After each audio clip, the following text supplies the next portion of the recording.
ஓம் சாய்ராம். என் அன்பு செல்லமே, என்னுடைய அழகான தங்கமே, உன்னை யாருமே கண்டுகொள்வது இல்லை. ஒரு தனிமையில் இருக்கிறாய், ஒரு யாருமே இல்லாத ஒரு நிலைமையில் இருக்கிறாய் என்று நீ நினைத்து கவலைப்பட்டு கொண்டு இருக்கிறாய். உனக்கு தெரியாமல் உன்னை நான் கவனித்துக் கொண்டு இருக்கிறேன் என்பது எனக்கு மட்டும்தான் தெரியும். எனக்கு உன் மீது அதிகமான அக்கறைகள் உண்டு. நீ நினைக்கிறாய் அல்லவா, உன்னை நான் கவனிக்கவில்லை, உன்னை நான் எப்பொழுதுமே கவனிக்காமலேயே இருக்கிறேன் என்பதை நினைக்கிறாய் அல்லவா. உன்னை நான் கவனிக்கிறேன். உன்னை நான் கவனித்துதான் ஒவ்வொரு முடிவுகளையும் எடுக்கிறேன். எதிர்பாராத சில விஷயங்கள் உன்னுடைய வாழ்க்கையில் நடக்கிறது. எல்லா நாளுமே உனக்கு ஏதேதோ நடக்கிறது. உன்னை நான் எப்பொழுதுமே கவனித்துக் கொண்டு தான் இருக்கிறேன். உன்னை யாருமே கவனிக்க இல்லை. உன்னை எப்பொழுதும் எல்லா விஷயத்திலேயும் கவனிக்க யாரும் இல்லை என்பதை நினைக்காதே. நிச்சயமாக நான் உன்னை கவனிக்கிறேன். உனக்கு நான் ஒவ்வொரு முறையிலேயும் உன்னை நான் உன்னை நான் ஒவ்வொரு நிமிஷத்திலேயும் கவனித்து கவனித்து உன்னுடைய வாழ்க்கையை எப்படியெல்லாம் நடத்த வேண்டும், எப்படியெல்லாம் யோகத்தை பார்க்க வைக்க வேண்டும், ஒவ்வொரு நாளும் உனக்கு எப்படிப்பட்ட சிறப்பான ஒரு வழி முறைகளை எல்லாம் அழகாக சொல்லித்தர வேண்டும் என்பதை, மற்றவர்களிடம் எப்படியெல்லாம் பழக வேண்டும் என்பதை எல்லாம் சொல்லிக் கொடுத்து கொண்டு தான் இருக்கிறேன். நீ அதனால் நிச்சயமாக எதையும் நினைத்து கவலைப்படாமல், உனக்கு யாருமே இல்லை என்பதை எல்லாம் நினைத்து கவலைப்படாமல், உனக்காக நான் இருக்கிறேன் என்பதை நினைத்து சந்தோஷப்படு. உங்களுடைய சூழ்நிலைகள் அனைத்தும் மாறும்.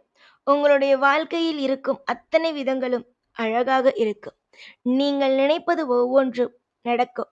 எதுவுமே எனக்கு நல்லபடியாக நடக்கவில்லையே, எல்லாமும் எனக்கு அற்புதமாகவே நடக்கவில்லையே, என்னை யாருமே நல்லபடியாக பார்த்து கொள்ள கூட வில்லையே என்பதை எல்லாம் நினைத்து கொண்டு இருக்கிறீர்கள். உங்களை இரு கண்கள் பார்த்து கொண்டு இருக்கிறது. அது இந்த சாயின் கண்களே. இந்த சாயுடைய கண்கள் எப்பொழுதும் உங்களை கவனிக்கும். நீங்கள் தவறு செய்தால் தண்டனை கொடுக்கும். அதுவே இந்த சாயை நம்பி நீங்கள் முழுமையாக இறங்கிவிட்டீர்கள் என்றால், இந்த இரு கண்களும் சரி, கைகளும் சரி, உங்களை இறுக்கமாக அரவணைத்து பாதுகாக்கும். உங்களை ஒரு நாளும் கைவிட மாட்டேன். உங்களை நான் சீரும் சிறப்புமோடு வாழ வைப்பேன். தொடர் முயற்சியால் உங்களுடைய வாழ்க்கையில் நீங்கள் பல விதத்தில் பலவிதமான சந்தோஷங்களை நீங்கள் அனுபவிக்கலாம். ஆனால் நீங்கள் ஒரு நாளும் ஒரு பொழுதும் தோற்று போக மாட்டீர்கள் என்பதை மட்டும் இந்த இடத்தில் என்னால் தீர்மானமாக சொல்ல முடியும்.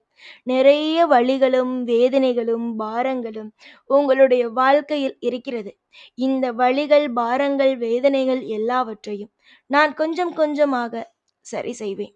எதிர்பாராத வழிகளையும், எதிர்பாராத வேதனைகளையும், எதிர்பாராத திருப்பத்தையும் நான் உங்களுக்கு படிப்படியாக கொடுத்தாலும் கொடுப்பேனே தவிர, ஒரு நாளும் ஒரு பொழுதும் அழுகை, கண்ணீர், வேதனை என்பதை நான் உங்களுக்காக இங்கு பரிசாக கொடுக்க மாட்டேன்.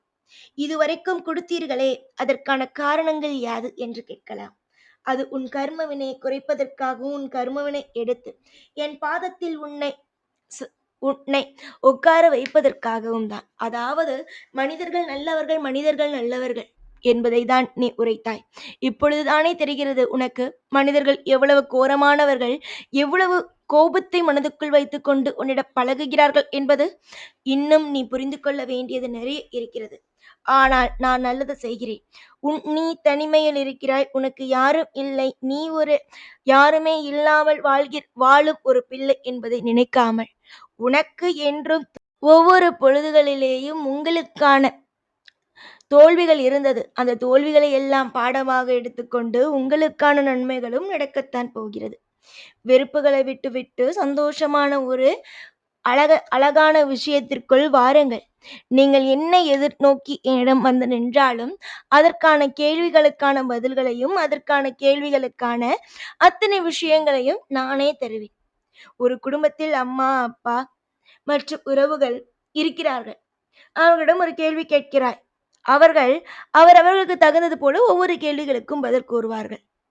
அவர்கள் சுயநலமாக சில விஷயத்தை பேசுவார்கள். ஆனால் தெய்வம் மட்டும் ஒரே ஒரு பதில் சொன்னாலும் அது உனக்காக, உனக்கு ஏற்ற, உன் வாழ்க்கைக்கு ஏற்றதான பதிலை மட்டுமே கொடுக்கும். அதனால் நீ எப்பொழுதும் தெய்வத்தை மலை போல நம்பலாம். இந்த சாயை நீ எந்த அளவுக்கு நம்புகிறாய் எனக்கு தெரியும். இந்த சாய்தான் உனக்கு எல்லாமும் என்று நீ நினைக்கிறாய். நம்பு. காலம் உனக்கு நிச்சயமாக நல்ல பரிசுகளை கொடுக்கும். தீவிரமான பக்தன் நீ. உன்னை நான் சோதிக்க மாட்டேன். உன்னை நான் கவலைப்படுத்த மாட்டேன்.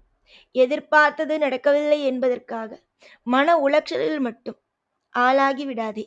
உன்னுடைய மன உளைச்சல்களும் வேதனைகளும் என்ன? உன்னுடைய வாழ்க்கையில் கவலைகள் என்ன? உன்னை எதற்காக இவ்வளவு கஷ்டத்தில் நான் வைத்திருக்கிறேன்? எல்லாமும் எனக்கு தெரியும். காலம் உனக்கு சீக்கிரத்தில் நல்ல நல்ல பதில்களையே கொடுக்கும். எல்லாவற்றுக்கும் நான் துணை உண்டு. எல்லாவற்றுக்கும் நான் மிகப்பெரிய அளவுக்கு யோகத்தை கொடுப்பேன். தேவைப்படும் ஒவ்வொன்றிலேயும் நிறைய நிறைய சந்தர்ப்பங்களையும் சூழ்நிலைகளையும் உங்களுடைய வாழ்க்கையில் இருக்கும் குழப்பங்கள் அத்தனையையும் எடுத்து நிம்மதி என்ற ஒன்றுக்குள் உன்னை நான் வாழ வைப்பேன். என்னை நீ என்ன வேண்டுமானாலும் பேசு. ஆனால் உன் மீது இருக்கும் நம்பிக்கையை மட்டும் விட்டுவிடாதே. நிச்சயமாக உன்னுடைய வாழ்க்கையில் நீ ஒவ்வொரு நிமிஷத்தையும் ஒவ்வொரு நிலைமையிலேயும் நம்பிக்கையை மட்டும் விட்டுவிடாது. பல பேர் உன்னை துரத்தலாம், பல பேர் உன்னை காயப்படுத்தலாம், பல பேர் உன்னை தேவையில்லை என்று குப்பையில் தூக்கி போடுவது போல தூக்கி போடலாம். அனைத்தையும் உன்னிடம் இருந்து பெற்றுக்கொண்டு தெய்வம் உன்னை அப்படி தூக்கி போடாது. தெய்வம் எவ்வளவு சோதித்தாலும் சரி, உன்னை ஒரு நாளும் கைவிட்டு விடாது. எல்லா நாளும் உனக்காக இங்கு நான் இருக்கிறேன். பல பேர் உன்னை அள வைத்தாலும் அவர்களை அள வைப்பேனே தவிர இனிவரும் காலத்தில் உன்னை ஒரு நாள் உன்னை அள வைக்க மாட்டேன் என்பதை இந்த இடத்தில் நான் சத்தியம் செய்து சொல்கிறேன். நிறைய குழப்பங்களோடு வாழ்ந்து என்ன செய்ய போகிறீர்கள்? தெளிவாக வாழுங்கள், திருப்திகள் அமையும். ஏற்கனவே பல குழப்பங்களோடு இருக்கிறீர்கள். இதற்கு பிறகு குழப்பங்கள் இல்லாத ஒரு வாழ்க்கை அமையும் என்பதை இந்த இடத்தில் நான் தீர்மானமாக அடித்து உங்களுக்கு கூறுகிறேன்.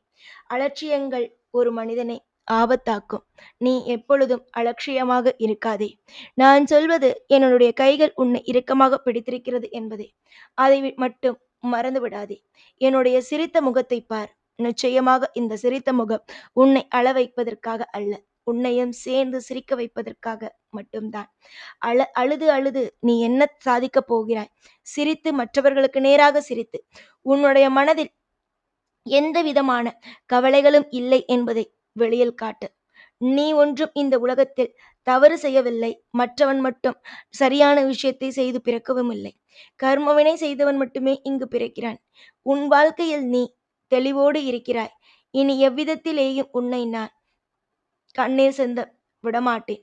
அழுத நாட்கள் முடிந்து சிரிக்க வேண்டிய நாட்கள் வந்துவிட்டது. இனிதான் வாழ்க்கையில் ஒரு அழகான அத்தியாயம் பிறக்கப் போகிறது. எதிர்பார்த்து ஒவ்வொன்றிலும் காத்திருக்கும் உனக்கு கூடிய விரைவில் பிரம்மாண்டம் காத்திருக்கிறது. அதை இறுக்கமாக பிடித்து கொள்ளுங்கள். பிரம்மாண்டத்தை மட்டும் விட்டுவிடாதீர்கள். சாயிருக்கும் பொழுது பயம் தேவையல்ல. வெற்றியின் ரகசியங்களை உனக்கு நான் கூறிவிட்டேன். இதற்கு பிறகு எல்லாம் மாபெரும் வெற்றி மட்டுமே. எப்பொழுதும் கூட இருப்பேன் இந்த சாய். ஓம் சாய்ராம்.